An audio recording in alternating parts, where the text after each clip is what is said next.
हमने क्या पढ़ा, पिछले वीडियो में हमने पढ़ाई की अबाउट उपनिषद, यानी उपनिषद के बारे में पढ़ा जो कि रिलीजियस टेक्स्ट है, यानी उसमें आत्मा कैसे मोक्ष प्राप्त, आत्मा को कैसे, यानी इंसान how atma can attain moksha we just study about it.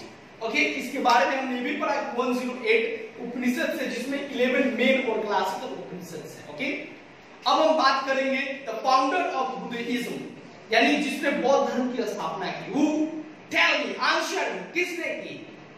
ये महात्मा बुद्ध, गौतम बुद्ध, प्रिंस सिद्धार्थ, इन्होंने की। इनके बारे में हम आज पढ़ते हैं।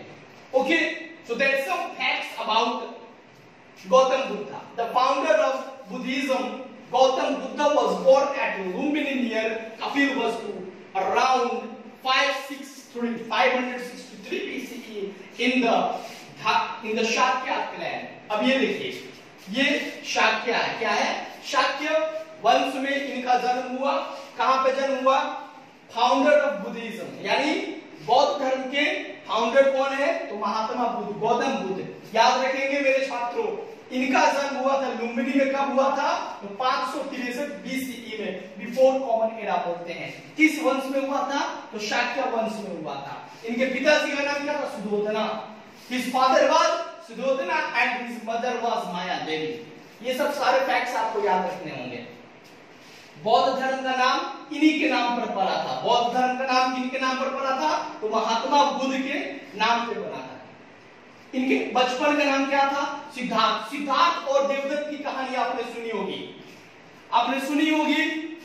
सिद्धार्थ और देवदत्त के बारे में कहानी, एक हंस होता है, हंस होता है, और उसे देवदत्त तीर से मारते हैं। तो जब देवदत्त उसे तीर से मारते हैं तो वंश घायल होकर बगीचे में गिर पड़ता है, जहां पे राजकुमार यानी प्रिंस सिद्धार्थ, जो कि आगे चलकर महात्मा बुद्ध के नाम से जाने गए, वो वहां पे खेल रहे होते हैं। तो उन्होंने देखा कि अरे एक हंस तो गिर पड़ा है यहाँ पर। तो उन्होंने क्या किया? उसको उठाया। उसको उठाने, उसकी मरहम पट्टी करने के बाद में, उसको फर्स्ट एड देने के बाद में उसको ले गए उसको छोड़ने के लिए। तब तक देवदत्त पहुंचते हैं और बोलते हैं, सिद्धार्थ ये मेरा हंस है, मैंने इसे मार गिरा, इस पे मेरा हक है। लेकिन जो प्रिंस सिद्धार्थ होते हैं यानी महात्मा बुद्ध होते हैं, वो कहते हैं नहीं, मैंने इसे बचाया, मेरा है। फिर वो दोनों अपने पिता के पास जाते हैं। उसके बाद वहां पे बातचीत होती है, क्योंकि पिताजी बोलते हैं मारने वाला से हमेशा बड़ा बचाने वाला होता है, इसलिए ये क्या है, ये हंस पे अधिकार किसका है?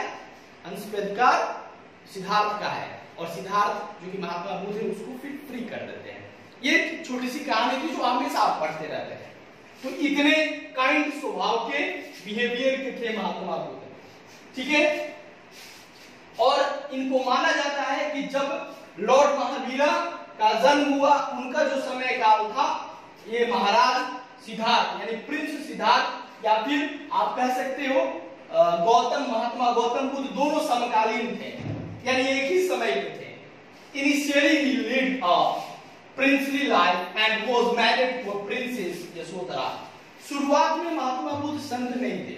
शुरुआत में महात्मा बुद्ध राजकुमार सिद्धार्थ थे, जो कि उनकी एक राजकुमारी यशोधरा से शादी हुई थी। एंड उनके पास एक पुत्र भी था। He also had a son named Rahul. Rahul नाम करके उनके पास पुत्र था। कहा जाता है, एक इनके बारे में छोटी सी कहानी है। He will reach there in next slide। वहां पे हम लोग पढ़ते हैं उस कहानी के बारे में, क्या स्टोरी है, what was happened, Mahatma Buddha के साथ क्या हुआ था, राजकुमार सिद्धार्थ के साथ वो महात्मा बनने को मजबूर हो गए। तो उस इंसिडेंट के बारे में हम यहाँ पे पढ़ते हैं। According to the legends, the sight of an old man. देखिए, कहा जाता है कि इसको बोलते हैं रिनंसिएशन, ठीक है ना, महाविनिष्कर्मा। महाविनिष्कर्मा इसको बोलते हैं रिनंसिएशन।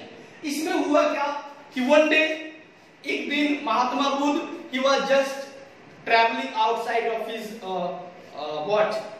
स्टेट, अपने राज्य के बाहर जा रहे थे, या फिर वो अपने भ्रमण कर रहे थे अपने राज्य को। तो उन्होंने क्या देखा? He saw the sights of an old man। पहले उन्होंने इस बूढ़े व्यक्ति को देखा।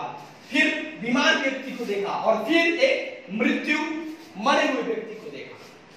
ठीक है, तब उन्होंने समझा, these sights made him realize that there is suffering in the world, यानी इस विश्व में दुख के अलावा कुछ नहीं है। Later the sights of an ascetic made him realize that there is also a way to end suffering, और तब उन्होंने एक साधु को देखा, खुश व्यक्ति को देखा, हंसते खेलते, जो कि भगवान में लीन है। तब इन्हें समझ में आया कि दुखों से उबरने के लिए, मोक्ष को प्राप्त करने के लिए हमें क्या करना चाहिए।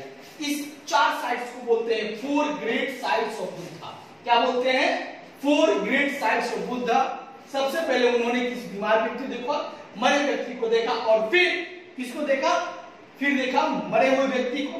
पहले बीमार व्यक्ति, बूढ़े व्यक्ति, बीमार व्यक्ति, फिर मरे हुए व्यक्ति, फिर खुश व्यक्ति को देखा उन्होंने। Okay students, the 4 noble sides of Buddha कौन कौन है? सबसे पहले उन्होंने क्या देखा? सबसे पहले उन्होंने देखा एक बूढ़े व्यक्ति को, फिर एक बीमार व्यक्ति को, एक फिर मरे हुए व्यक्ति को, और फिर एक तपस्वी को देखा। देन ही रियलाइज्ड दैट कि इस सफरिंग से निकलने का मेन कारण, मतलब व्हाट इज द वे, वो कौन सा रास्ता है। फिर उन्होंने अचानक एक रात को अपने बीवी, अपने पत्नी, अपने बच्चे को और पूरे राजपाट, शाही राजपाट को छोड़कर, शाही लाइफ को छोड़कर निकल पड़े। किसके लिए? तो ज्ञान की तलाश में, ज्ञान की तलाश में निकले। तो इस जो इवेंट को क्या बोलते हैं? ग्रेट रिनंसिएशन बोलते हैं।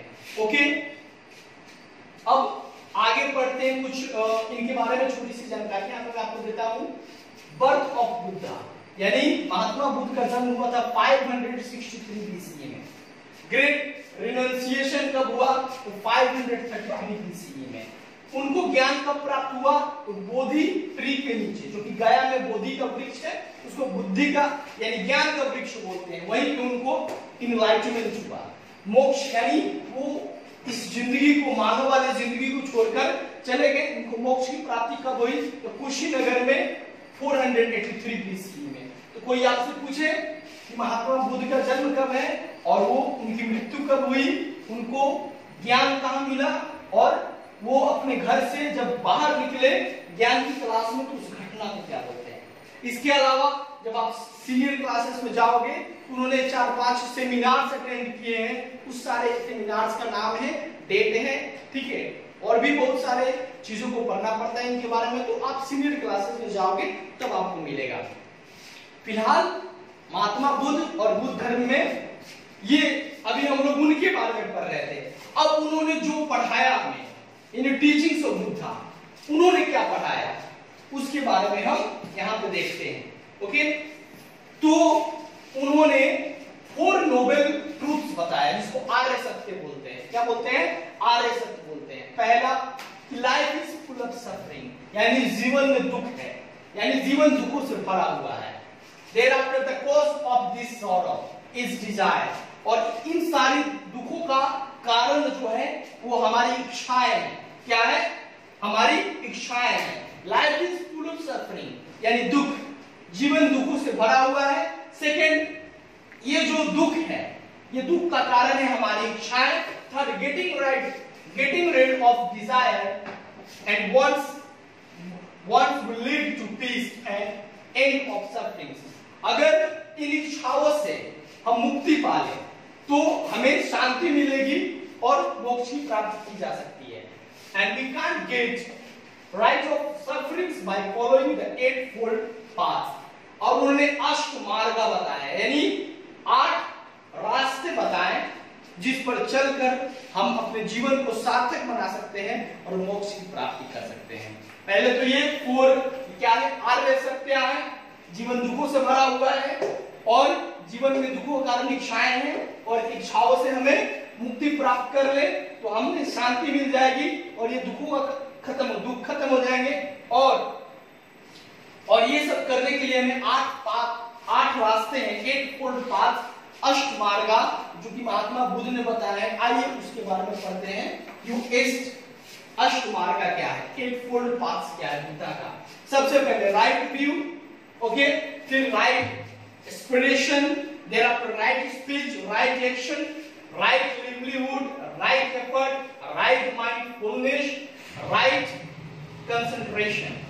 यानी ये सब सारी चीजें होनी चाहिए। हमारा एक्शन, हमारा व्यू, हमारा कंसंट्रेशन, ये सब राइट होना चाहिए, सही होना चाहिए, सही दिशा में होना चाहिए।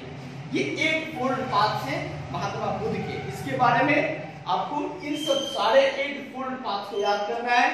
फिर जो 4 आर्य सत्य उन्होंने बताया उसको भी आपको याद करना है। फिर ग्रेट रिनंसिएशन कब हुआ, उनको मोक्ष की प्राप्ति कब हुई, एनलाइटमेंट कहाँ मिला, इन सब चीजों को आपको जानकारी रखना होगा ताकि आप एग्जाम में आंसर कर सके।